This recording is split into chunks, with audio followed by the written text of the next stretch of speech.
yang bisa kita manfaatkan bersama untuk bisa kurang kencang Jal suaranya. Cukup, cukup, cukup. Hah? Kedengeran kok. Speaker Kedengeran, jelas, jelas. Jelas kok kedengeran.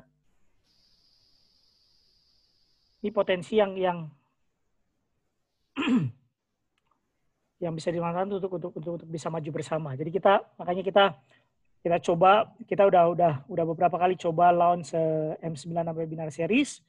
Nah, sekarang kita mau coba kalau kita bisa juga buat aktivitas seperti Reading Club ini di mana kita bisa belajar suatu topik bersama. Setelah tanya beberapa teman-teman 96, itu tadinya awalnya ada beberapa kandidat buku, tapi ternyata beberapa tertarik untuk baca ini, Big Data for Dummies. Saya sendiri tertarik baca buku ini.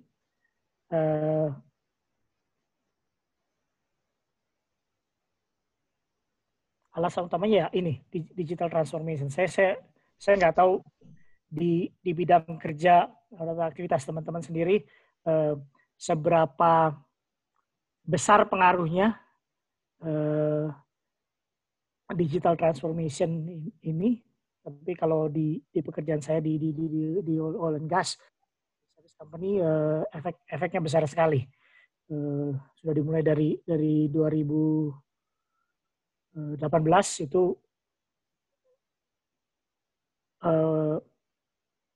big team yang paling utama adalah bagaimana mengubah culture, apalagi kalau oil and gas itu sangat hardware minded kan, dengan peralatan-peralatan yang besar, diubah culture-nya menjadi dengan masukkan digital teknologi. Bukan masalah teknologi, tapi masalah mengubah culture-nya, di mana kita bisa istilahnya leverage itu, bisa memanfaatkan semaksimum mungkin apa yang bisa didapat dengan kemajuan teknologi digital.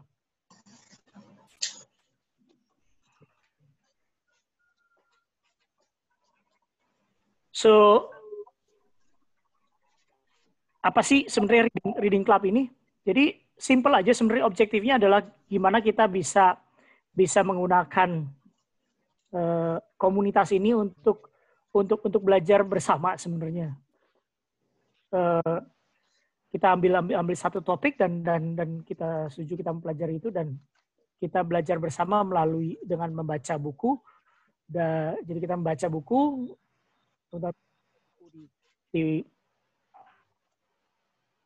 di waktu yang tersedia buat teman-teman masing-masing, dan kita ketemu 1 minggu sekali untuk berdiskusi. Tujuannya adalah ya satu sharing persepsi, karena bagaimanapun ketika kita baca buku, apa yang kita tangkap bisa berbeda, persepsi yang kita tangkap bisa berbeda. Jadi adalah wadah untuk atau kesempatan untuk either menyamakan persepsi, menyamakan understanding, atau justru memperkaya understanding, dan ditambah lagi dari segala sharing pengetahuan dan pengalaman yang teman-teman punya di bidang masing-masing. Terus pertanyaannya, seberapa banyak sih yang kita baca di tiap minggunya? Well, nggak ada patokan pasti. Kalau di iklannya saya bilang, oke, one chapter per week. Tapi ya tergantung, one chapter itu bisa isinya 5 halaman, bisa isinya 50 halaman. Jadi tergantung kesepakatan kita bersama seberapa cepat sih kita mau menghabiskan buku itu, gitu kan. Terus apa kita harus menyelesaikan buku itu juga kembali lagi ke agreement kita semua, gitu loh.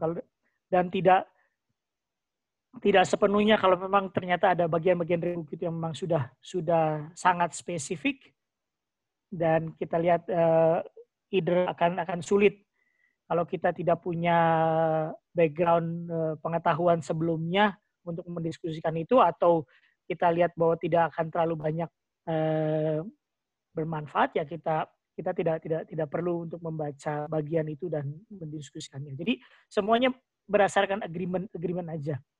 Terus prosesnya gimana sih diskusi ini? Ya ini open discussion, tentunya supaya teratur selalu perlu ada moderator. Jadi minggu ini saya coba berperan sebagai moderator. Sistemnya ya kita coba, namanya juga ini still masih proses trial and error. Jadi kita lihat yang format seperti apa yang paling cocok untuk kita bisa belajar bersama. Oke. Ada pertanyaan sampai di sini? Nggak ada, Nick. Ada, jelas. Saya lupa. Belum ada yang record ya, Jak? Sini record sih. Udah. Tadi udah record nggak sih? Kamu udah record, Jak? Iya, di sini record. Oke. Ya, jadi saya nggak perlu record ya. Nanti saya minta share di YouTube channel kita. Oke. Kalau nggak ada pertanyaan, kita mulai. Ini saya rasa masing-masing bisa mic-nya masing-masing kan, Jak? Kalau memang mau unmute kan? Iya, bisa. Kontrol nggak ada kontrol dipegang host. Enggak. Oke. Jadi sekali lagi, interupsi, ini open discussion. Saya mencoba memoderate diskusi ini. Saya sudah persiapkan beberapa slide dari catatan saya, apa yang saya tangkap atau hal-hal yang saya anggap penting dari chapter pertama ini.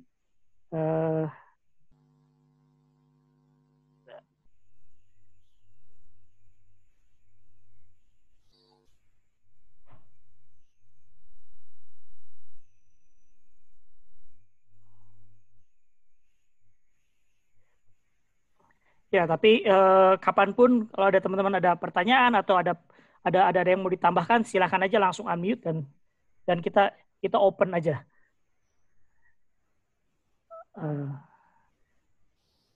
Oke, kita lihat dulu bagian introduction dari buku ini. Apa sih buku ini berbicara apa sih? Saya rasa udah ada sangat jelas seperti yang teman-teman lihat di slide. Temanya adalah big data for dummies. Memang saya rasa kalau teman-teman yang saat membaca juga sudah melihat bahwa kalau saya lihat dari review buku ini sebenarnya 50-50 antara yang 50% orang mikir bahwa ya buku ini pas untuk yang beginner, tapi ada 50% juga yang merasa bahwa nggak sepenuhnya untuk beginner, karena memang masih tetap aja buku ini bagaimanapun juga masih dari cara penulisan masih menggunakan beberapa istilah yang sangat teknis untuk dunia digital. Jadi kalau misalkan kita nggak punya exposure sebelumnya ke digital, mungkin agak sedikit menyulitkan untuk mengerti. Tapi justru itu intinya kita tahu big data itu salah satu bagian penting di digital transformation ini, salah satu teknologi tren yang banyak pihak, banyak industri percaya bahwa ini akan mengubah signifikan bagaimana organisasi company menggunakan informasi data untuk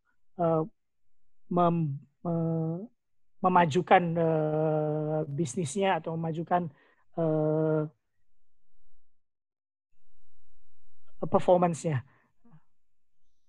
So buku ini cerita apa itu big data, bagaimana si company atau organisasi menggunakan data untuk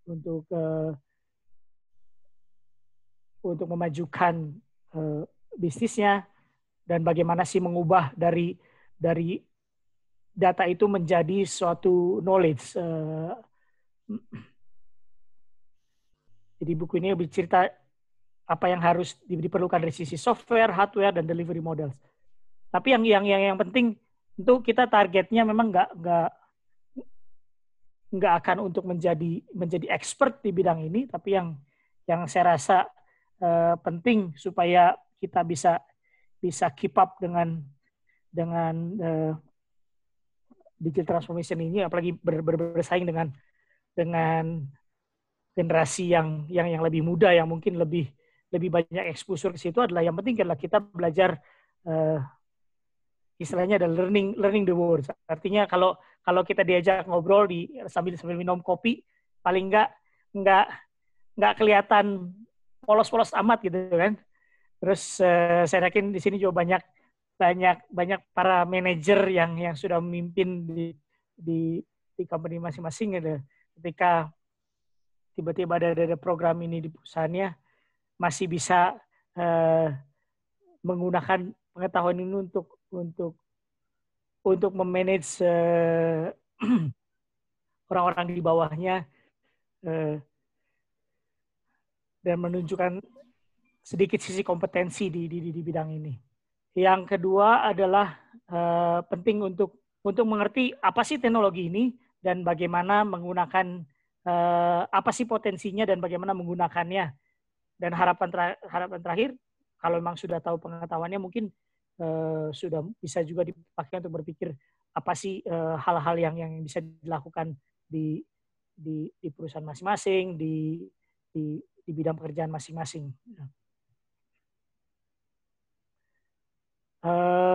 Cepat aja ya, introduction cuma bicara apa sih yang akan dibahas di buku ini, bagaimana men-setup arsitektur untuk kalau memang memanfaatkan big data, terus bagaimana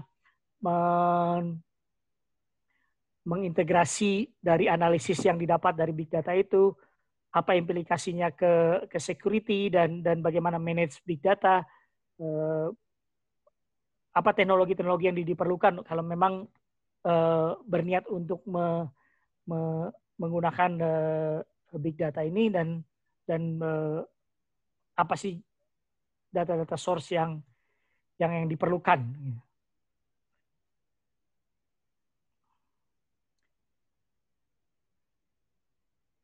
Oke, so kita mulai percapsu. Kita agree bahwa untuk minggu ini diskusi kita atau kita baca fokus untuk chapter 1, dan memang chapter 1 juga lumayan banyak juga. Tapi ini beberapa poin yang saya bisa saya tangkap dari chapter 1 ini. Semua memulai dari challenge, dan selalu challenge-nya adalah bagaimana memanage dan menganalisa data. Saya rasa di bidang pekerjaan kita masing-masing maupun di kehidupan kita sehari-hari, kita selalu dealing dengan data, dan memang fakta berapa besar datanya tergantung bidang pekerjaan masing-masing. Tapi permasalahannya saat ini adalah kita punya kecenderungan untuk semakin memproduksi banyak data, ya kan, dari mulai kehidupan sehari-hari aja, dari mulai sekarang apa yang kita punya, dari mulai jam tangan yang dulu hanya menunjukkan waktu, sekarang sudah beralih ke smartwatch yang bisa mengukur macam-macam, bisa mengukur heart rate, bisa mengukur temperatur dan lain sebagainya. Dari mulai aktivitas kita di sosial media pun, dari mulai chattingan di WhatsApp, email yang kita kirim, dokumen yang kita produksi, itu adalah data yang terus kita tambah setiap harinya. Nah, permasalahannya itu akan tersimpan di storage tertentu, repository tertentu, atau ada pihak-pihak yang bisa memanfaatkan informasi yang kita selalu share dan selalu tambahkan setiap hari. Nah, permasalahannya adalah data semakin banyak, tentu saja semakin banyak jumlahnya akan membuat itu semakin kompleks. Selanjutnya adalah mengenai data type. Ada data yang terstruktur, atau ada yang tidak struktur atau unstructured. Dan ini menentukan apa yang bisa kita lakukan dengan data itu. Sama aja, kalau misalkan sesuatu sudah terstruktur, mungkin kita sudah bisa langsung mencoba mengamati apakah ada tren tertentu atau adakah pattern tertentu. Tapi kalau tidak terstruktur, ya berarti ada suatu pekerjaan rumah yang harus dilakukan adalah membuat data itu supaya lebih mudah dipahami. Jadi nanti ada bagian belakang chapter, di bagian berikutnya chapter ini adalah proses apa sih yang harus dilakukan. Karena kecenderungannya sekarang kita semakin banyak sebenarnya memproduksi yang unstructured data. Source data pun semakin banyak. Sekarang kita semakin banyak sensor,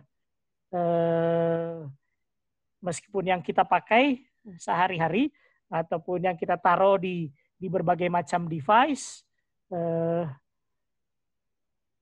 Terus juga saya tadi mention aktivitas kita di sosial media, clickstream dan segala macam itu adalah sumber data, dan memang itu adalah awal dari big boom dari big data yang ramai dibicarakan saat ini. Berikutnya, oke, kita punya data, sumbernya banyak, tapi yang kita harapkan adalah sebenarnya bukan cuma mengkoleksi data, tapi pertanyaannya adalah bagaimana kita memanfaatkan data tersebut, bagaimana kita make sense dari data yang ada menjadi suatu informasi yang bisa berguna, yang kalau istilah kerennya insight, ya kan? Kalau entah apakah itu business insight atau hanya sekedar life decision untuk menentukan, dari simpel aja kita menentukan apa yang kita beli, atau apa yang bisa kita lakukan tanpa dengan mengurangi resiko bahwa kita membuat keputusan yang salah. Dan tentunya untuk mendukung supaya kita bisa make sense dari proses mengumpulkan data sampai membuat itu bisa menjadi sesuatu yang tangible atau yang meaningful, tentu aja perlu ada teknologi yang digunakan, dari mulai hardware, storage system. Kalau kita sekarang udah bicara di kondisi sekarang, ya berarti perlu network, kita perlu models untuk membantu kita, karena kita sudah tidak cukup untuk bisa memahami data yang jumlahnya begitu besar. Jadi kita perlu bantuan computing power yang membantu kita untuk mengambil kesimpulan dari data setelah menganalisa data itu. Dan untuk itu kadang-kadang kita perlu kemampuan komputasi yang besar, dan itu yang menjadi visible dengan cloud computing dan beberapa teknologi di belakangnya. Ada komen atau pertanyaan sampai sejauh ini? Lanjut. Nanti dulu, Ja. Atau ada yang mau sharing langsung kalau ada real problem yang atau ada yang sudah mulai di perusahaannya memulai big data strategi atau apa yang mencoba dilakukan sekarang?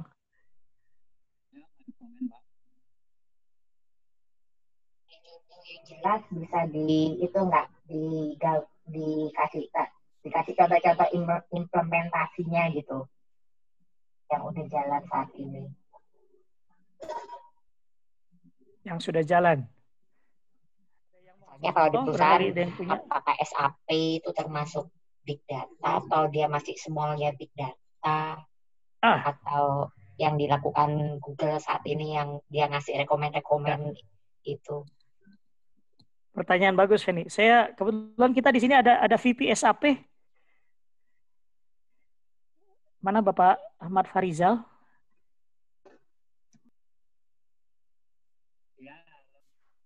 Lagi gendong anak. Jal, ada komen soal SAP, Jal? Lagi gendong anak apa belum baca, Jal? belum baca. Tapi Kalau ngomong SAP, kalau yang Jal, kecil banget Jal, suaranya Jal. Oh, iya. Kalau yang feature terakhir memang mereka udah mulai masuk ke arah sana, yang apa istilahnya itu, yang tahun 2018 tuh dijual sebagai yang membantu Jerman. SAP apa nih? Drake, gue lupa. Apa? SAP yang terbaru tuh mereka memang udah mulai masuk ke arah. Halo. Nah, tapi SAP halo. Hana. Hana, ya mereka udah mulai database-nya ke arah sana, terus computing teknologi. Suara Ijal mati hidup, ini di saya aja atau semua nih? Di semua Ijalnya itu. Ya. Ijal sengaja tuh dia nggak bisa jawab jadi gitu deh. Ya habis. Ya kalau SAP HANA ya mereka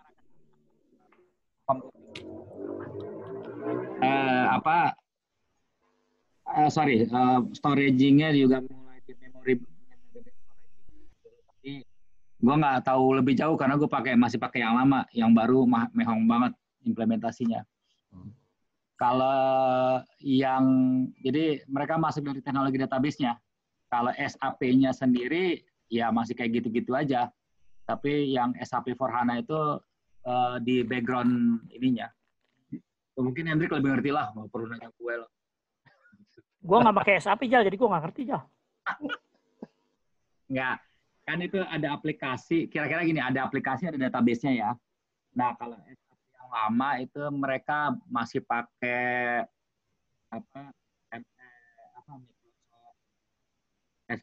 SQL Server atau pakai Oracle ya, seperti itu. Nah, sekarang mereka udah pakai database sendiri yang mampu menghandle big data seperti itulah. Oke. Anak ininya panjang, gue juga nggak begitu ngerti. Tapi kalau yang SAP lama ya belum pakai big data. Tidak, datanya masih sangat struktur, tidak unstructured. Ya, gitu aja.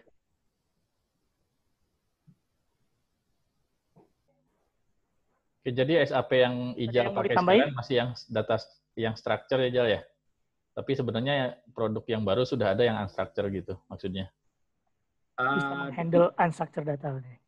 Bisa menghandle unstructured data gitu. Mereka namanya database khusus HANA sekarang. Jadi udah nggak, jadi tadinya nggak numpang database lagi di Microsoft atau di Oracle lagi. Gitu. Mahal Zak? Mahal. Lanjut. Oke. Nah, berhubung tadi Ija udah mention soal SAP masih handle structured data, unstructured data. Oke, kita lanjut aja dulu ya. Bagian kedua dari chapter ini kan bicara juga soal history, soal evolution dari data ini. Big data itu kan bukan sesuatu yang terjadi tiba-tiba di 5 tahun terakhir, tapi memang sudah akumulasi dari teknologi di data manajemen yang sudah diciptakan puluhan tahun sebelumnya. Dan di buku ini bilang bahwa sebenarnya semua teknologi yang diciptakan itu selalu awalnya adalah karena ada motivasi untuk memperbaiki spesifik problem atau problem tertentu, ya kan? Dan ada problem tentu aja sangat make sense sekali. Ada problem, mereka menciptakan teknologi, tapi setiap kali teknologi baru ditemukan, itu memerlukan perubahan approach, perubahan workflow, perubahan behavior dari orang yang menggunakan teknologi itu atau lingkungan di mana teknologi itu digunakan. Ya sama aja sebenarnya kayak sekarang. Oke, kita banyak orang ribut masalah digital teknologi dan segala macam. Ya memang spesifik kita mencoba men-solve beberapa hal dan kita dengan kemajuan cloud computing, dengan sekarang storage storage hardware jadi lebih murah dan segala macam, itu menjadi memungkinkan. Tapi kalau memang kulturnya atau persepsi orang yang melihat teknologi itu tidak berubah atau cara kerja orang itu tidak berubah, ya teknologi itu tidak berkembang kemana-mana. Nah, untuk data ini juga sama. Awalnya kita perlu data, jadi kita punya fasilitas untuk mengumpulkan data. Nah, sekarang problem berikutnya adalah, oke, kita sudah mengkolek terlalu banyak data, tapi permasalahannya kita nggak pernah tahu bagaimana memanfaatkan data tersebut untuk menjadi insight. Insight itu apa ya? Sesuatu yang bisa dipelajari, sesuatu yang bisa disimpulkan untuk mengambil keputusan. Dan paling penting kalau dari corporate point of view adalah bagaimana memanfaatkan data tersebut menjadi insight, dan insight itu bisa dimonetize, kan bisa digunakan untuk memajukan program perusahaan, memajukan finansial perusahaan, mengambil keputusan yang tepat, dan segala macam. Oke, evolusinya dibagi menjadi tiga fase. Waktu awal tahun 50-60-an nih kalau diceritain di buku itu kan, awalnya dari mulai kita ada fasilitas komputer di generasi awal, kita perlu menyimpan data, ya kan. Dan awalnya adalah semua dalam bentuk flat file. Apa sih flat file? Flat file itu kayak text file kan. Semua informasi ditulis dalam satu line. Semua dalam bentuk line teks. Kayak kita mengetik di text file, di dokumen dan segala macam. Itu awalnya semua disimpan dalam bentuk seperti itu. Kemudian ketika jumlah yang informasi makin banyak, orang berpikir, bagaimana saya bisa menemukan hubungan antara data kan, dan itu mulai muncul diciptakannya relational database. Ya kalau sekarang yang banyak kita pakai paling simple mungkin saya nggak tahu kalau bisa bilang Excel itu sebenarnya bisa jadi relational database. Nggak tahu bener nggak. Tapi saya pikir kalau itu cuma satu table, kita Excel satu table aja, itu sebenarnya bentuknya seperti kayak flat file. Tapi kalau misalnya kita sudah mulai menciptakan multiple table di Excel itu, dan kita sudah mulai menghubungkan satu table dengan table yang lain, punya link atau yang suatu untuk menghubungkan, kita bisa search satu table, dia bisa connect, atau kita bisa mengubah satu table, apa yang kita lakukan bisa mempengaruhi table yang lain. Itu bisa disebut sebagai relational database. Kalau mau yang lebih besar lagi ya kita kenal SQL, Oracle, atau apalagi banyak, dan teman-temannya yang ya tadi Ijal mention, kalau SAP itu SAP itu apa ya, berdasarkan Oracle apa SQL sekarang? Dua-duanya bisa. Yang lama dua-duanya bisa. Oke. Tapi saat itu di 70-80 semakin, ya kita tahu lah company semakin banyak ngumpulin data semua segala macam, pokoknya harus di-record kan. Kita buat bisnis sistem, aplikasi di mana semua orang harus lapor, harus masukin datanya ke database. Kalau di SAP itu yang membuat Ijal sangat pusing tahun-tahun lalu, Ijal, sekarang mah udah nggak pusing Ijal ya.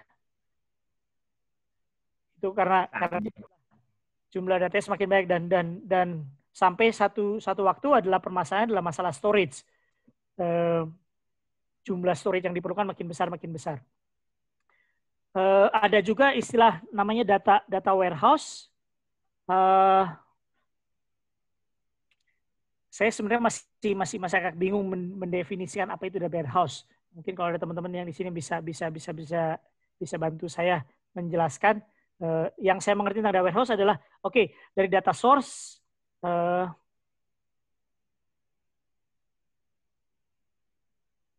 dari data source bisa kita cuman import flat files dari berbagai macam sumber, dari berbagai macam komputer yang digunakan oleh berbagai macam orang. Kita bisa buat ada business system di mana orang masukkan informasi sebagai form dan segala macam.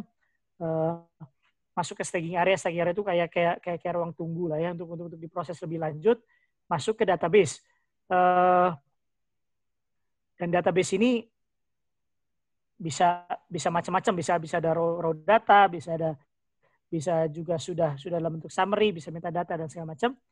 Itu warehouse. Jadi kayak istilahnya apa ya? Storage. Kalau di server itu tempat mengumpulkan semua data itu. Nah, permasalahannya dari kita bisa aja kita kasih user, siapapun user di departemen yang berbeda, ada dari finance, dari sales, dari teknologi development dan segala macam. Bisa aja kalau kamu perlu data, kamu datang aja ke warehouse kan. Kamu langsung masuk ke server, kamu cari sendiri deh. Kamu ambil data yang kamu perlu, kamu figure out kamu mau ngapain dengan data itu. Atau bisa dibuat juga ada istilahnya data marts. Data marts itu artinya dia mengcopy dari warehouse data-data apa aja yang diperlukan untuk spesifik departemen atau spesifik bidang pekerjaan. Jadi kalau misalkan orang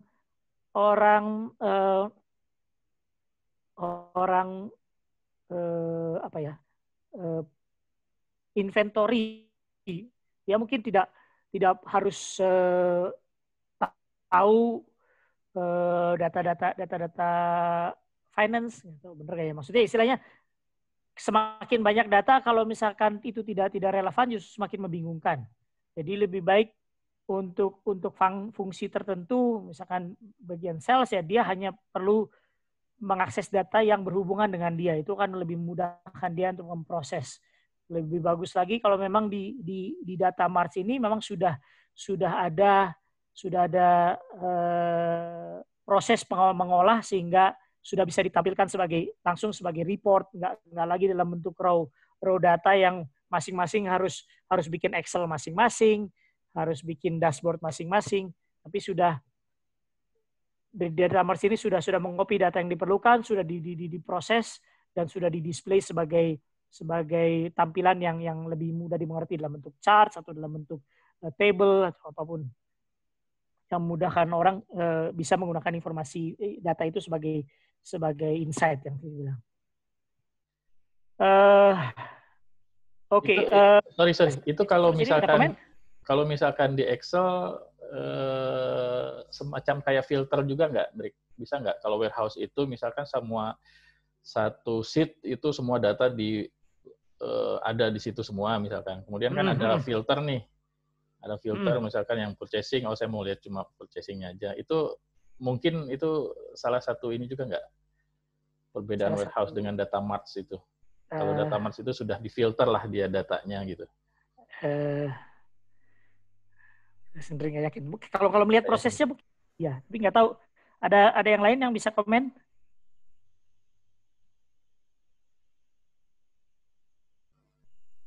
Ya mungkin dari segi prosesnya begitu, tapi nanti tampilannya akan lain-lain kan. Purchasing nanti tampilannya bagaimana, sales kayak mana.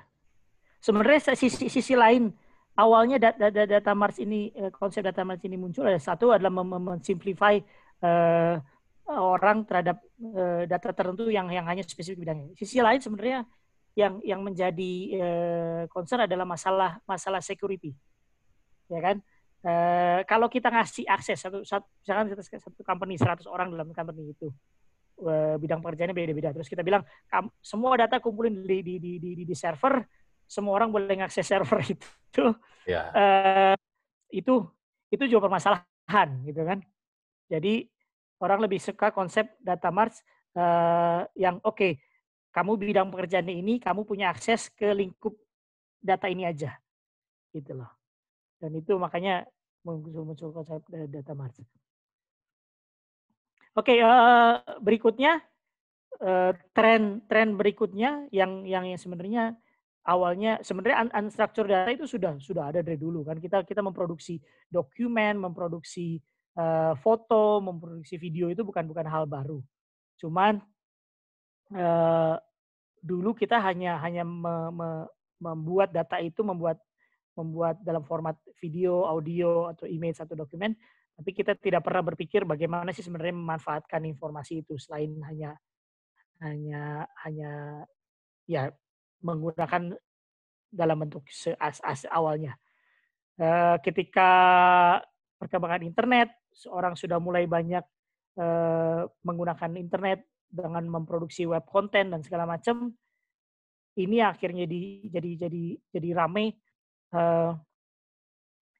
dan terutama perkembangan dari search engine-nya Google, terus Facebook, bagaimana mereka bisa memanfaatkan informasi yang diproduksi oleh semua pengguna yang sebenarnya bentuknya sebenarnya unstructured kan. Kita kayak Facebook, kita bikin status, kita posting foto, kita posting video, tapi bagaimana mereka bisa mengubah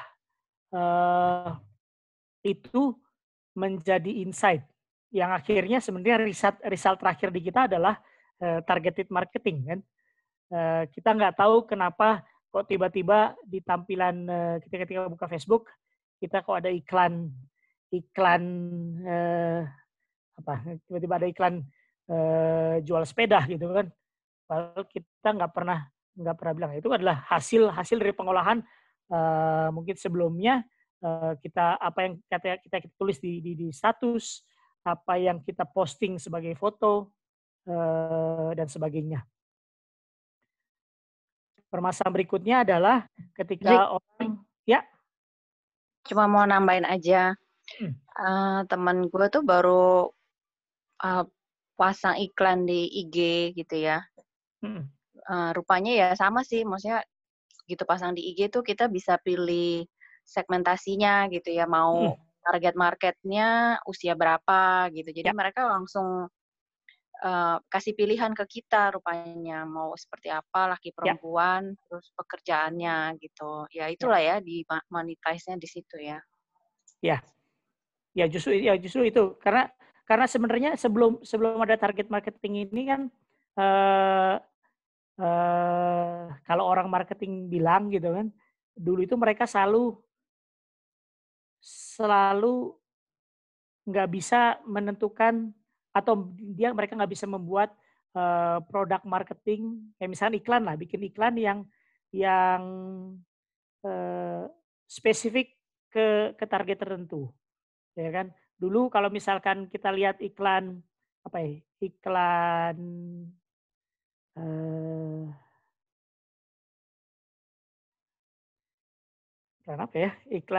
produk tertentu lah, maksudnya yang mereka buat cuman satu macam dan itu dilihat atau ditonton oleh semua orang. Padahal orang masing-masing punya ya gendernya berbeda, kelompok umur berbeda, interestnya berbeda segala macam. Sekarang orang marketing bisa membuat produk, memasarkan produk yang sama tapi dari approach atau dari message yang lebih pas ke interest kelompok tertentu gitu kan. Padahal produknya sama tapi cara marketingnya beda-beda. Itu aja sih komen gue. Ya sebenarnya masih banyak perdebatan masalah, kembali lagi masalah yang dulu rame, Facebook menggunakan data apa aja sih.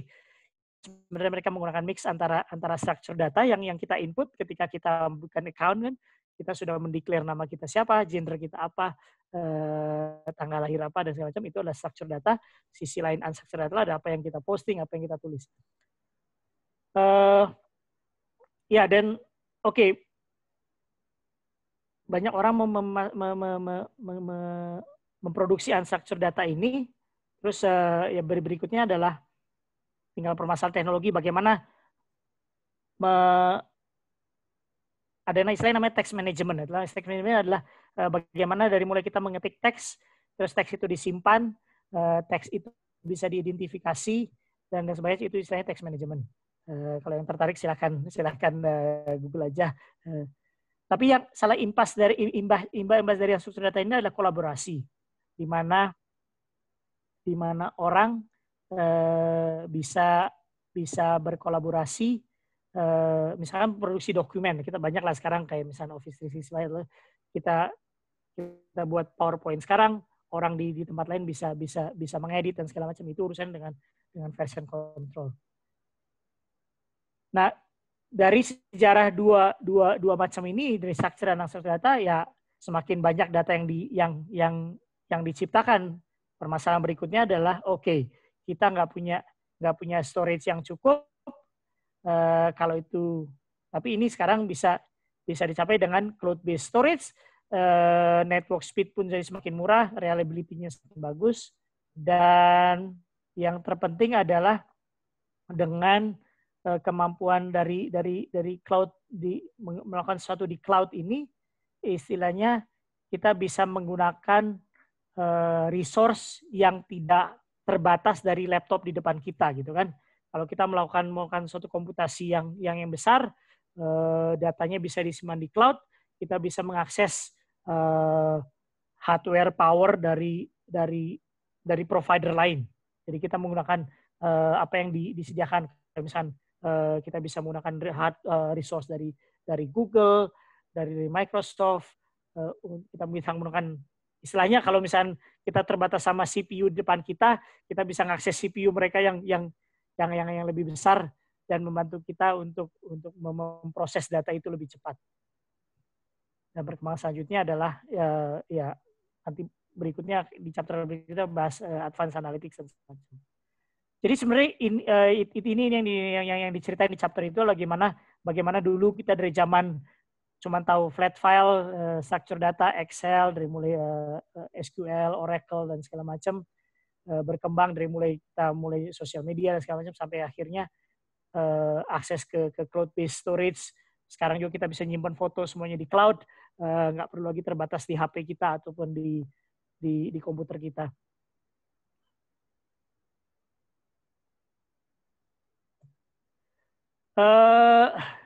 Ini nggak ada di buku, cuman saya bagi aja. Kalau nggak tahu ini cuman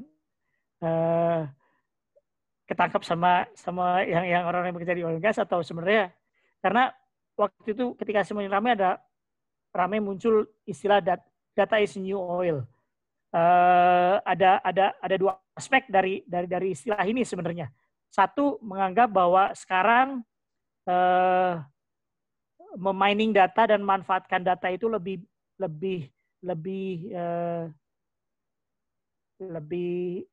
menguntungkan dibandingkan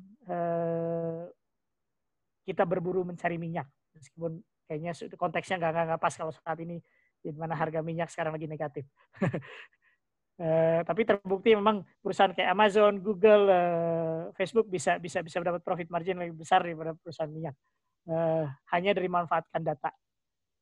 Tapi dari sisi aspek yang lain sebenarnya data itu nggak ada value-nya kalau misalkan dia tidak diproses.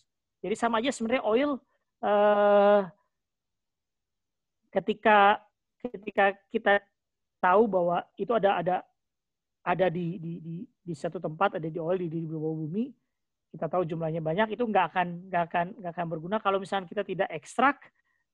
Sama aja data juga tidak berguna. Kita tahu kita simpan di server, di database, tapi kalau gitu tidak diekstrak terus diolah menjadi produk yang lain, kalau oil dibuat menjadi plastik, chemicals, fuel, itu pun nggak ada gunanya gitu.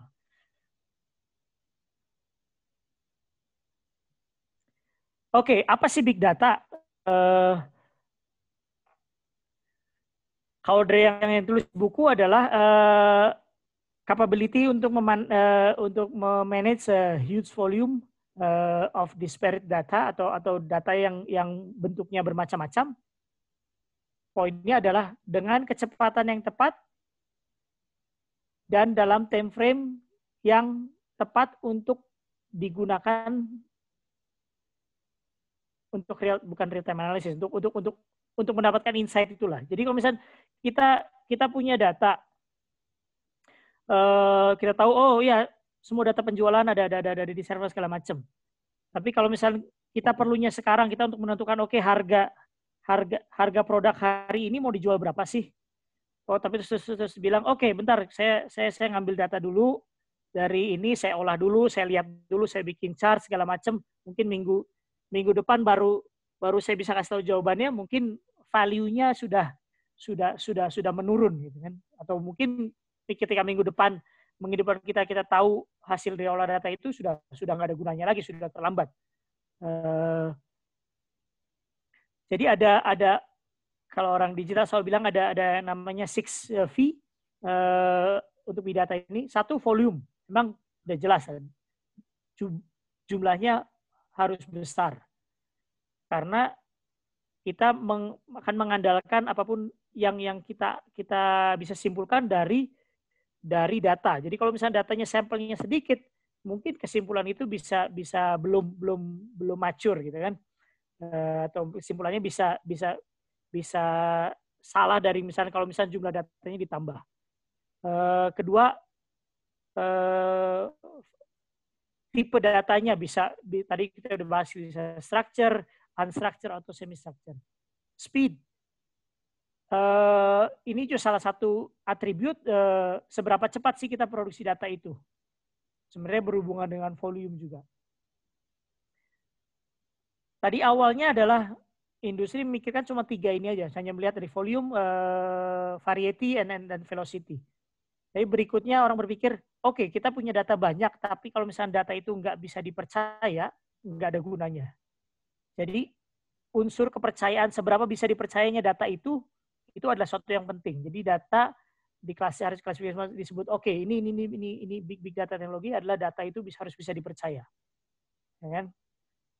Karena kita kembali lagi kita akan mengandalkan keputusan kita berdasarkan dengan data. Kemudian ada value-nya nggak? Kalau misalkan nggak ada value-nya ya buat apa gitu kan? Kita capek-capek ngumpulin data tapi kalau nggak ada value atau bisnis value yang mau kita tuju. Dan yang terakhir ditambahkan di komunitas digital adalah variability, bahwa kita tidak membatasi lagi formatnya harus format tertentu, bisa bentuknya bisa macam-macam dan bisa diproses dengan berbagai macam proses juga. So ini contohnya New York Stock Exchange itu katanya akan mereka memproduksi 1 terabyte trade data per hari. Terus Facebook itu dari semua penggunanya itu 500 plus terabytes data yang semua pengguna Facebook input setiap hari.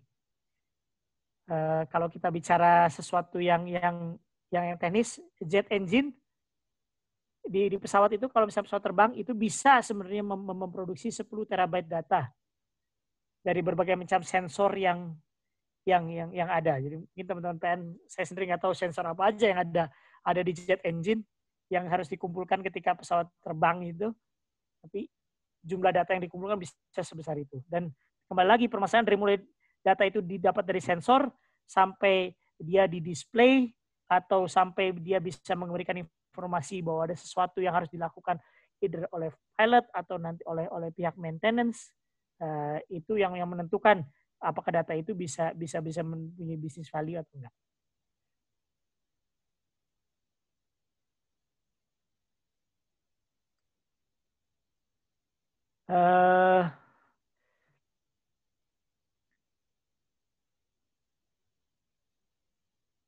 Oke, terus bagaimana sih big arsitektur atau kalau kita kita setuju kita mau coba memanfaatkan big data. Gimana sih step-nya untuk membangun big data ini? Big data management cycle-nya yang dibahas di buku itu di chapter itu adalah pertama kita mengcapture data, itu obvious kan, kita mengumpulkan data, terus data itu harus diorganize, ada juga data itu diintegrate. Integrate itu apa ya? Mungkin nggak tahu, ada teman-teman yang bisa bantu integrate di sini artinya apa? Disinkronkan. Disinkronkan. Oke, ya disinkronkan, kemudian itu dianalisa. Dari hasil analisis ini ada hasil yang membuat bisa di-convert sebagai action. Contoh simple yang di buku bahas ada misalnya Amazon.com. Gimana sih Amazon.com bisa merekomendasikan buku sesuai dengan histori kita membeli buku sebelumnya, atau histori dari orang-orang lain yang membeli buku. Gimana sih kita bisa tahu? Sama aja kalau Netflix yang selalu gimana sih menganjurkan film apa selanjutnya yang bisa kita tonton.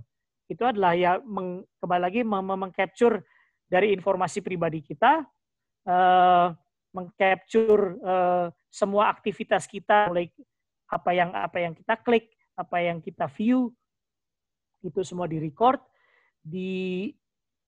plus berjuta-juta orang yang lain juga melakukan yang sama, terus coba diolah menggunakan pattern-nya. Oke, dan kita bisa ketika kita mengklik yang sama, kita tahu oke, Hendrik umur sekian, gender sekian, either sebelumnya sudah pernah beli buku atau kalau belum pernah beli buku, mereka mencoba menggunakan data profil orang yang sama dari 1 juta orang yang menggunakan aksi itu, dan lihat orang yang lain tertarik sama buku ini, atau buku misalnya Big Data for Dummies ini yang paling banyak dibeli untuk orang yang profilnya kira-kira sama dengan Hendrik, ya itu yang akhirnya muncul di depan display kita buka Amazon. Dan proses itu dari mulai kita mengklik, kita mengaktifate bahwa oke, kita mau shopping buku sampai Amazon bisa mengeluarkan rekomendasi itu, itulah kecepatan yang diperlukan, atau yang harus. Kalau misalnya Amazon ngasih rekomendasinya seminggu setelahnya, ya mungkin itu yang saya bilang tidak lagi business value-nya sudah hilang, karena hasilnya tidak diambilkan dalam waktu yang tepat. Nah, kalau kita memulai big data management ini adalah selalu awalnya adalah problem apa sih yang mau kita solve, ya kan? Dari problem apa yang mau di-solve itu akan menentukan data apa yang diperlukan. Ya kan? Kalau misalnya kita mulai dari data, kita bisa, pengalaman saya di sini kita malah justru kebingungan saking terlalu banyak datanya. Jadi kita harus juga memsimplify. Oke, kita tahu spesifik problem, data apa yang relevan, kalau apa yang relevan dan apa yang tidak relevan.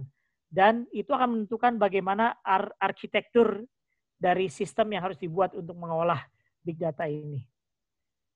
Poin penting yang dia lihat di situ, kembali lagi dari 3 tambahan atribut dari big data itu perlu validasi, karena kalau datanya nggak akurat, itu juga kita akhirnya ujung-ujungnya buang waktu, atau kita justru menghasilkan insight atau act yang nggak tepat. Kedua, security. Tentu aja security penting berhubungan dengan validasi itu juga. Dan governance itu lebih ke arah bagaimana manage data itu. Jadi hanya dong, problem, ya. Ini berarti tadi dari yang masalah Amazon ini, kita nih ada business value kalau kita manajemen big data ini come up dengan rekomendasi gitu ya salah satunya. Ya, tujuan big data adalah dia memberikan informasi, bukan informasi ya, memberikan ya harus ada sesuatu yang bisa digunakan orang untuk action lah, itu di sini. Itu kalau saya menggunakan kata insight itu apa ya? Insight itu sesuatu yang gambaran. Iya, kesimpulan. Apa, Andre? Wawasan. Kesimpulan atau Ya, sesuatu yang translate-nya wawasan. Kita untuk melakukan aksi, mengambil keputusan. Pengejauhan tahan kali. Wah, pengejauhan tahan. Yalah itu deh. PR hari ini. Long diartikan apa itu insight. Ya. Karena kalau enggak, ya data tutup data gitu kan. Kita ngapain ngelihat data kalau kita nggak mau menjawab suatu permasalahan kan, atau menjawab suatu pertanyaan. Awalnya kita mengakses data, menganalisis data, kita mau mendapatkan suatu jawaban, dan harapannya jawaban itu bisa kita gunakan untuk mengambil keputusan misalkan, atau melakukan suatu aksi tertentu, mensupport kita untuk melakukan suatu tindakan. Nah, itulah insight. Ya, jadi nah berikutnya adalah ya kalau sudah tahu problemnya apa, kita tahu yang mau disolve apa, kita tahu jenis data apa yang kita perlukan. Yang terpenting sebelum membangun big data management ini adalah functional requirement dan ekspektasinya seperti apa sih? Seberapa banyak sih data yang akan kita handle hari ini dan masa depan? Karena itu harus penting kita memikirkan istilahnya scalability. Jangan sampai kita hanya mikirin hari ini kita hanya cuma handle 5.000 terabyte, terus tiba-tiba 5.000 terabyte itu habis dalam seminggu. Terus selanjutnya mau gimana? Itu juga harus dipikirkan. Bagaimana kita bisa men-scale dengan semakin besar data yang terkumpul, atau semakin, karena tidak hanya masalah raw data, karena data itu juga nanti akan perlu diproses, perlu diintegrasi dan dianalisis. Itu adalah sebenarnya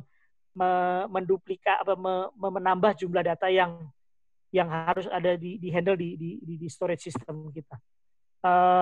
Terus seberapa harus ditentukan kita akan mengolahnya secara real time atau near real time atau seminggu sekali, itu akan menentukan teknologi dan infrastruktur yang diperlukan.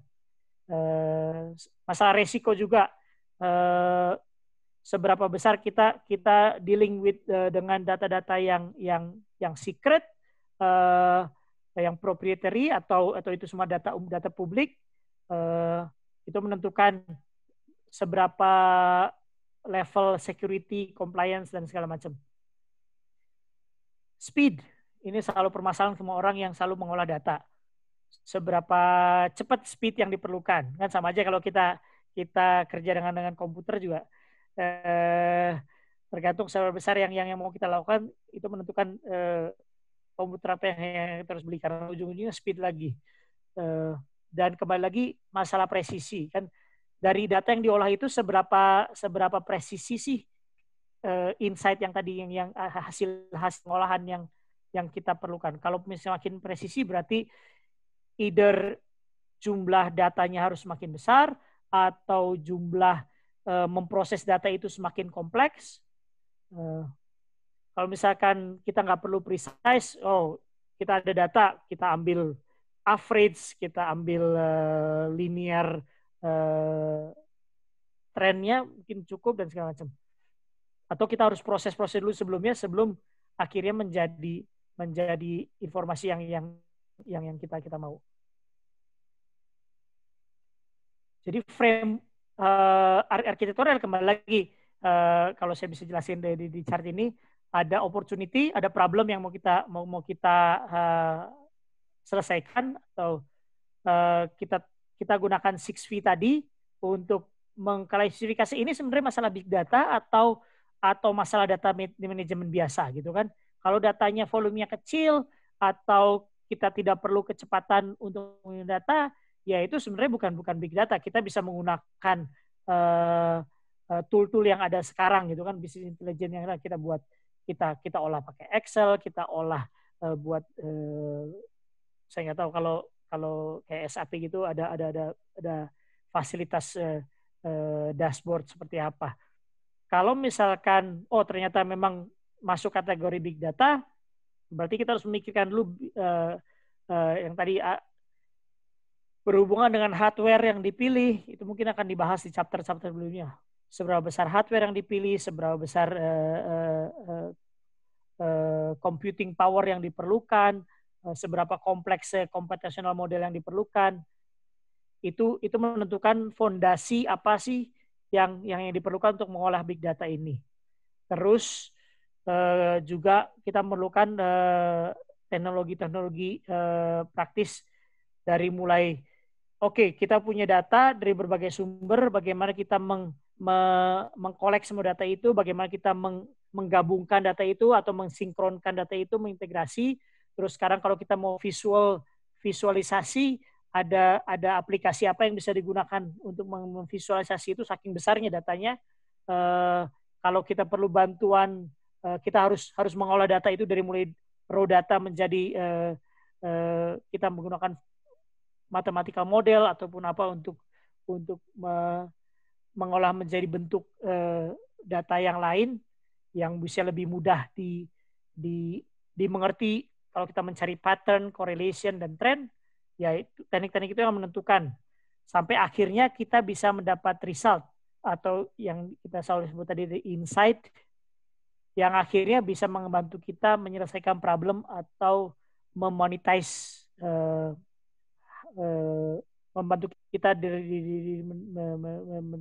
untuk melakukan business decision. Kalau yang dijelaskan di buku juga sebenarnya konsepnya sama, selalu ada interface, selalu ada physical infrastructure. Infrastruktur ini masalah hardware, masalah server seberapa besar. Untungnya saat ini sebenarnya physical infrastructure nggak lagi harus apa yang ada di depan kita, karena dengan adanya cloud teknologi itu bisa ditawarkan oleh vendor-vendor yang lain yang punya hardware lebih besar. Kita hanya menggunakan jasa mereka sebagai service. Security akan menentukan kalau memang data yang kita olah itu benar-benar sangat penting untuk perusahaan, ya kita harus lindungi dan make sure data yang ada di dalam itu memang data-data yang valid, bukan tiba-tiba ada hacker yang menambah data yang tidak valid sehingga nanti hasil akhir dari pengelolaan data kita malah salah. Database, kembali lagi bentuk database seperti apa, kita perlu tool untuk mengorganisasi database itu dari mulai maintenance atau cleaning atau segala macam. Selanjutnya baru kita menggunakan tool-tool analytic tool. Dari analytic tool juga kita perlu, tentu aja kita perlu report, perlu visualization, perlu dashboard, dan yang sekarang banyak adalah sebenarnya big data application. Kayak misalkan simple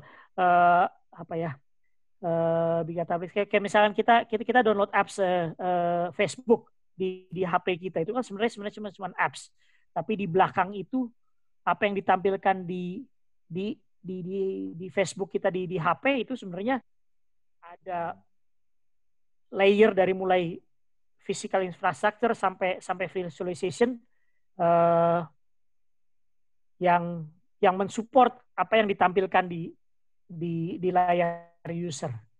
Sama aja kita sekarang banyak apps untuk medical, untuk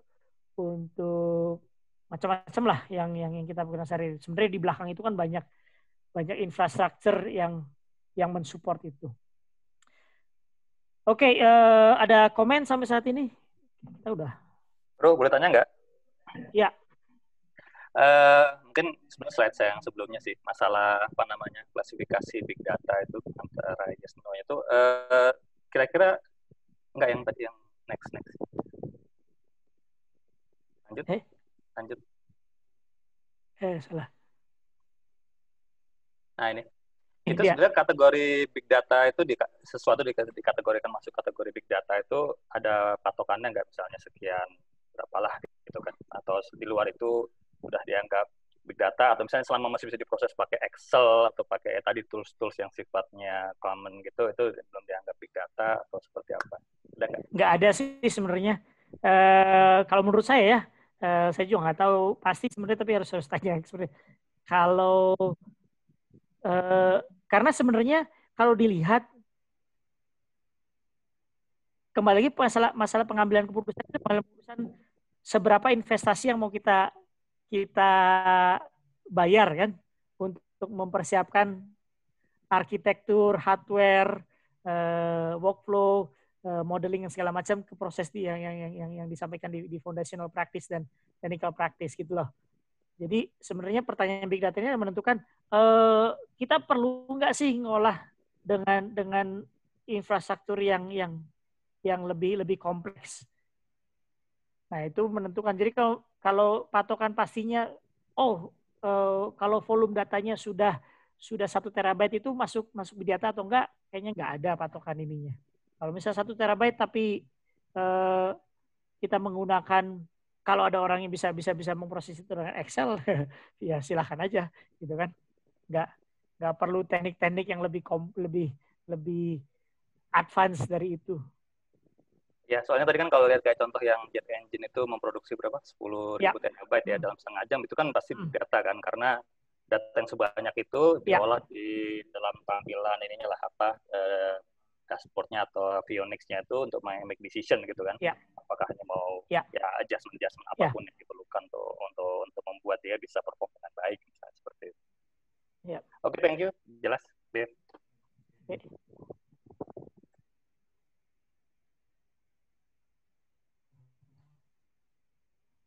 Oke, ada komen dari yang lain?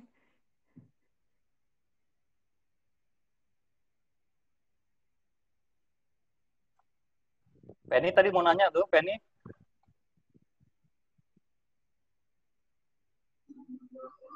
Ada yang mau sharing yang ada pengalaman di company-nya atau di bidang pekerjaannya dengan big data ini?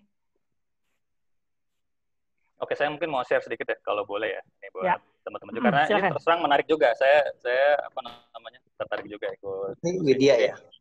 Iya. Halo, saya Widya. PN ya, PN 9. Iya. Kebetulan saya pernah involved juga di proses big data ini di perusahaan saya. Jadi kebetulan memang di perusahaan kami itu datanya banyak sekali ya, karena kebetulan operasional, contracting, mining contracting, jadi data itu banyak sekali, mungkin bisa ribuan atau lebih dari itulah.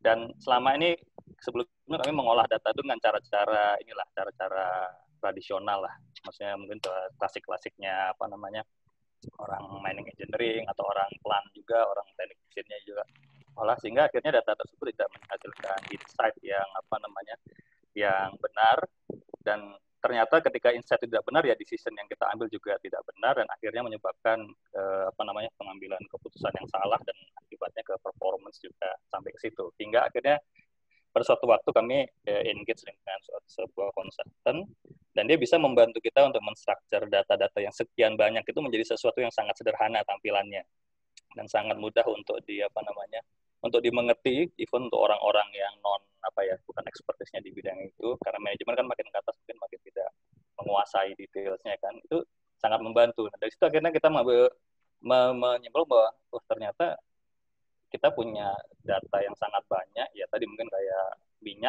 minyak atau bahan tambang yang luar biasa berharga, tapi selama ini nggak bisa kita olah dengan baik, sehingga tidak bisa menjadikan insight yang berguna untuk pengambilan keputusan.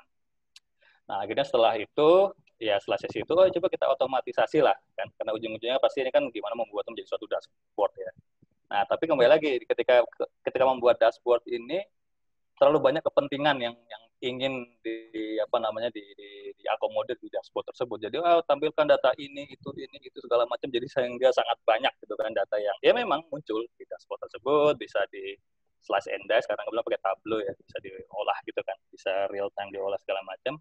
Tapi jadi sangat banyak sekali data yang muncul, mungkin ada sekian 6 display gitu kan, dengan masing-masing display itu datanya berbeda. Akhirnya kami sampai dalam posisi setelah data itu jadi pun akhirnya agak kurang berguna juga, karena jadi terlalu kompleks juga data yang muncul yang ditampilkan di situ, sehingga akhirnya kembali lagi itu tidak menjadi sesuatu yang insightful juga akhirnya untuk mengambil keputusan di manajemen.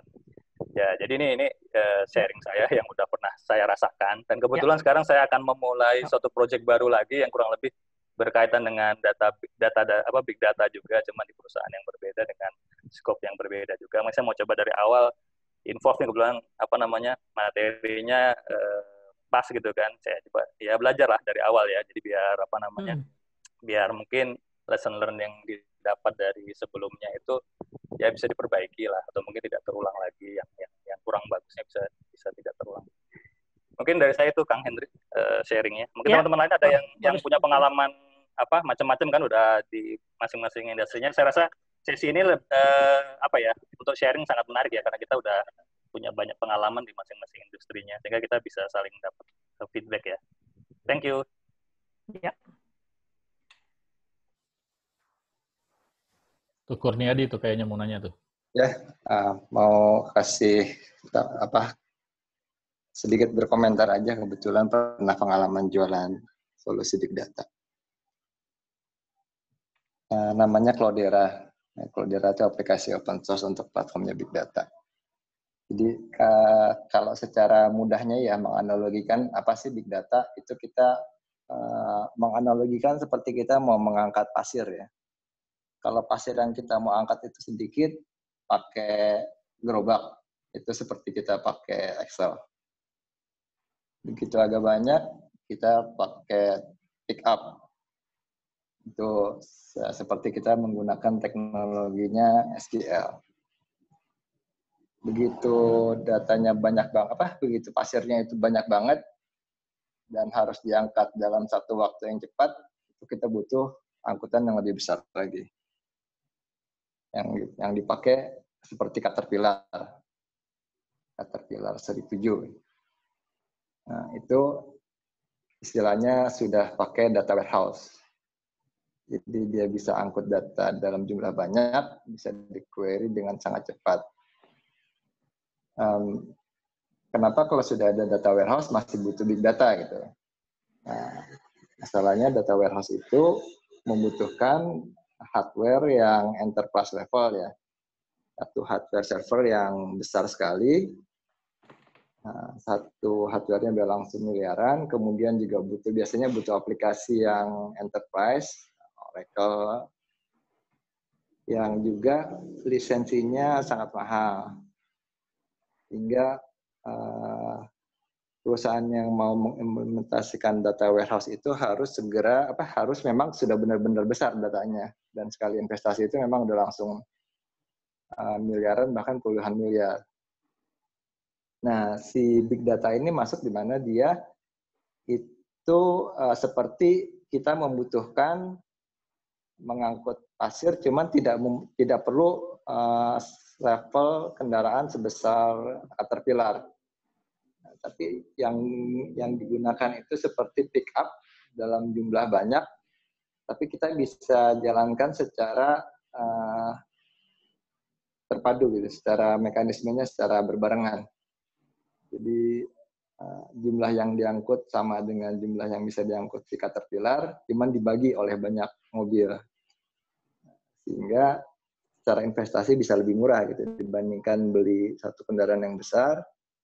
Kita bisa beli kecil-kecil dulu, mulai dari 10 truk, 10 pick up, nanti begitu udah banyak, kita bisa tambahin lagi, 10 lagi, tambahin lagi 10 sesuai dengan kebutuhan resource dari data yang mau kita manage. Nah, mungkin kayak gitu ya, simpelnya. Jadi apakah big data itu solusi yang terbaik? Belum tentu. Karena secara kecepatan dia tidak lebih cepat dari data warehouse. Jadi secara kecepatan sebenarnya si big data ini masih lebih lambat bahkan dibandingkan SQL. Jadi kalau datanya masih kecil, sebenarnya SQL pun masih mencukupin. Dan kalau datanya sudah besar, cuman limitasi SQL kan dia tidak bisa menyimpan data unstructured ya untuk di-query.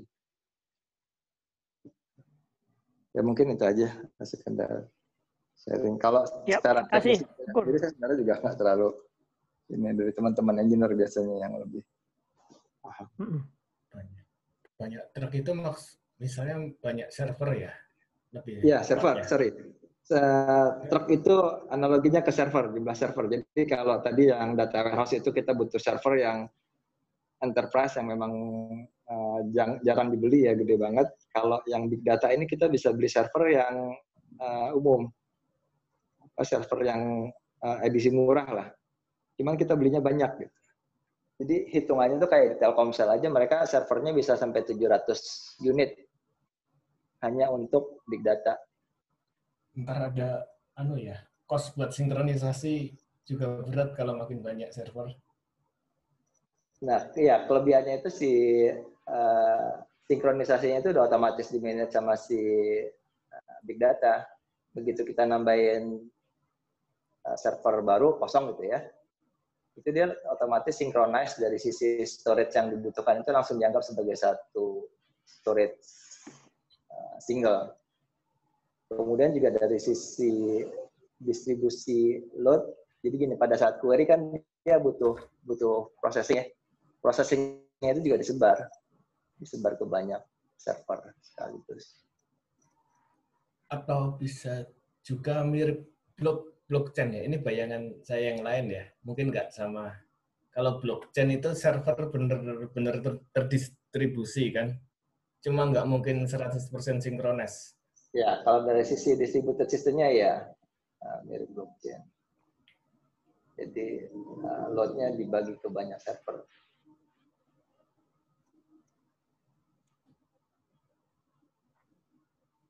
Kemudian tadi menambahkan juga lesson learn-nya dari Widya sama Hendrik, ini benar banget masalah data management ya istilahnya ya. Jadi mungkin ya teman-teman yang sudah di manajemen level, ini nanti yang paling berperan adalah menentukan strategi bagaimana pengumpulan data. Karena banyak yang implementasi big data itu cemplungin segala macam data yang dimiliki, akhirnya bingung mau ngapain, data apa yang mau dikeluarkan.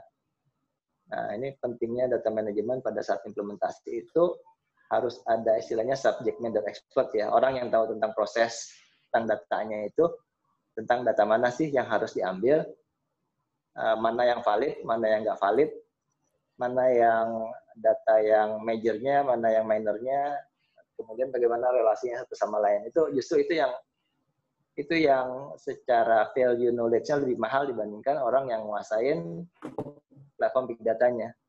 Karena begitu informasi itu sudah didapatkan, ya tinggal kasih ke orang, istilahnya big data engineer-nya ya, buat mereka mengintegrasikan data ini, ambil dari sini, nanti dimasukin ke sana, nanti dibikin query, harus ditampilkan apa, itu sudah istilahnya udah level teknis yang lebih level junior yang bisa melakukan. Jadi kalau mau mendalami big data, sebenarnya yang value yang paling mahalnya itu di data management. Bagaimana mengatur data yang harus masuk ke big data, sehingga memberikan tadi istilahnya Hendrik insight ya, insight yang berguna buat perusahaan, untuk pengambilan keputusan perusahaan. Mungkin itu aja dari saya ya. Ya. Terima kasih. Ada yang lain lagi mau komen atau mau tanya atau? Tanya dong. Saya kan cukup awam nih sama yang masalah perdataan ini, jadi masih nggak bisa bayangin aja sih ngambil datanya gimana. Yang saya bayangin tuh kalau misalnya kalau kayak SAP itu kan ada operator yang akan nginputin data gitu ya ke SAP-nya. Nah kalau yang kayak big data ini misalnya kayak tadi data dari medsos, data dari itu apakah ada operator yang milah-milah data apa yang mau diinputin, atau yang big datanya itu punya kayak robot sendiri yang dia akan searching, akan ngambil data dari luar sendiri gitu secara otomatis? Kalau medsos itu ada bagian program namanya web crawler. Jadi dia emang tujuannya kayak robot ngumpulin data. Tapi itu kalau third party ya, nggak tahu kalau Facebook sendiri punya mungkin. Terima kasih. Ya,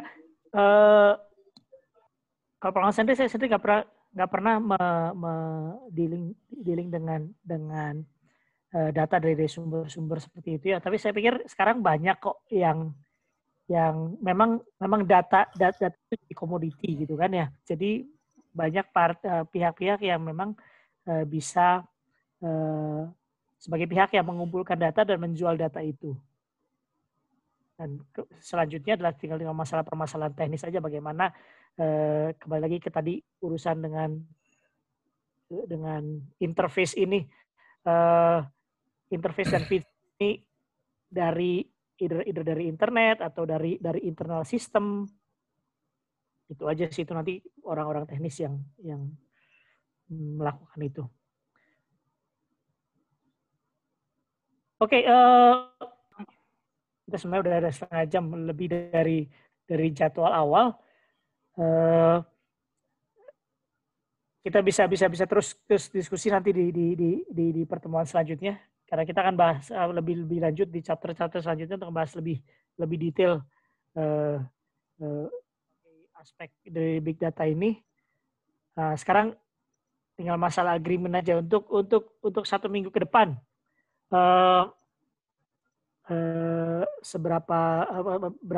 Berapa chapter yang mau kita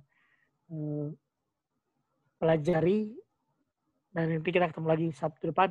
Kalau saran saya sebenarnya melihat chapter 2 dan chapter 3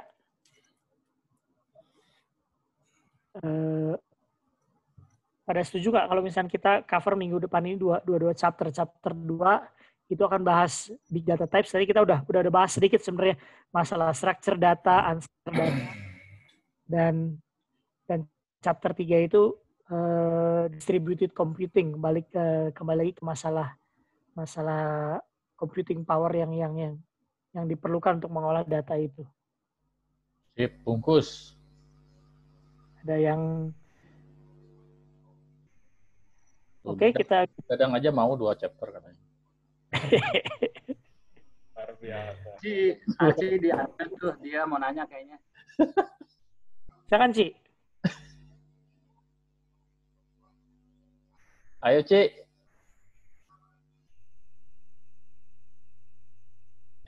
Dia mute. Nggak keluar suaranya dia. Oke, kalau nggak ada lagi komen, kita tutup saja pertemuan kita atau kita. Tuh satu dulu tuh Dadang katanya. Om Dadang. Ya, apa? Itu masalah security-nya gimana itu? Kalau big data yang pengalamannya Sumber J aja lah. Apakah selalu ada pernah diganggu hacker kah atau gimana kah? Oh, ada. Big datanya ada. Ya. Kalau saya bicara general oil and gas aja lah, sama aja gitu ya, Schlumberger atau company, gangguan hacker tuh ada terus tiap hari. Tinggal yang umumnya adalah yang kecil-kecil, tapi ada terus aja hack. Terus kalau misalkan lihat laporan IT security tiap minggu itu ada daftarnya. Oke, kita dicoba di hack di sini, siapa yang melakukan, sumbernya dari mana itu ada. Jadi kalau semakin baik itu kembali lagi data itu bisnis value-nya seberapa besar atau dan itu akan menentukan seberapa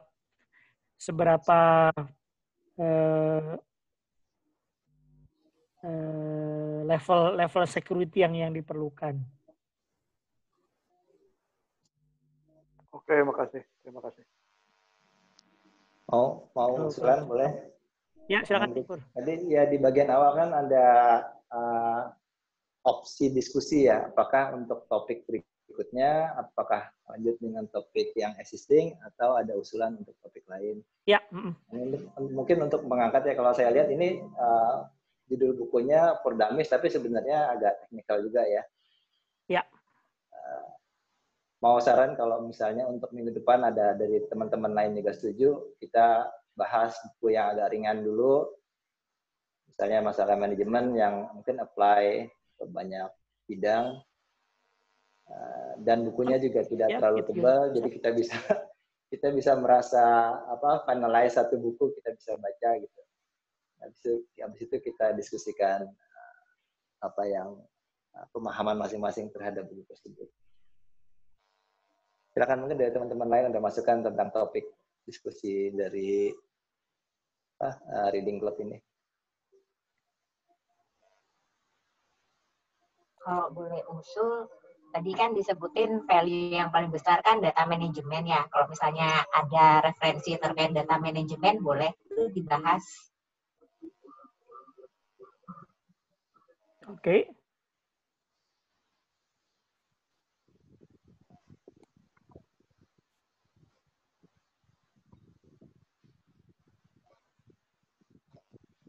Gimana pendapat yang lain? Yes, setuju sama Feni. Kalau ada referensi data manajemen boleh juga itu. Kalau dari saya sih ya apa ya, terlepas dari usulannya Kang Kurniadi tadi, kita kan dari awal sudah apa ya, bonding ya, kita akan membahas ini big data for the dummies, walaupun isinya berat gitu ya. Saya juga tadi berat banget, tapi ya sebisa-bisa aja dicerna gitu kan. Nah, lebih baik kita tuntaskan aja buku ini dulu gitu. Seberapa jauh kita menyelenggarakan diskusi untuk buku ini, lebih baik dijalani aja dulu gitu. Kalau untuk topik-topik yang lain, ya mangga kalau misalnya mau diselipin di tahap sekarang mangga, kalau misalnya mau nanti setelah buku ini dibahas mangga. Itu mungkin dari saya. Oke. Dari saya ini, menurut saya dilanjutin aja nih Kang Henry, materinya udah bagus. Ya mungkin karena pertama ya kan kita sambil cari bentuk ya. Mungkin nanti minggu depan kita makin dynamic, bisa makin lebih interaktif gitu kan, makin menarik. Apalagi materinya udah makin chapter-chapter yang ke dalam, makin menarik untuk diskusi. Jadi menurut saya continue aja materi yang ini. Dan appreciate juga udah ngomong berapa jam nih, 1,5 jam. Kang Hendrik kuat ya. Mangga dilanjut aja Kang ini materi. Oke. Ya saya juga udah bikin semua yang sudah daftar interest untuk jadi participant ini sudah saya masukin ke broadcast list. Nanti saya bisa bikin survei aja melihat gimana selanjutnya. Seperti saya bilang, kita nggak ada keharusan apakah harus menyelesaikan buku ini atau kita mau skip chapter tertentu atau move ke topik-topik sendiri, kita fleksibel aja untuk itu. Ya. Ya intinya kan sharing ya di sini ya. Sharing sharing pengetahuan, pengalaman dan segala macam. Jadi kita bisa ya apa yang kita dapat di sini bisa mungkin kita implementasikan di tempat kerja kita sekarang. Ya. Kita tutup aja untuk sore ini. Terima kasih. Oke, terima kasih Om. Terima kasih banyak Bang Hendrik. Terima kasih semuanya. Terima kasih. Mas Widya.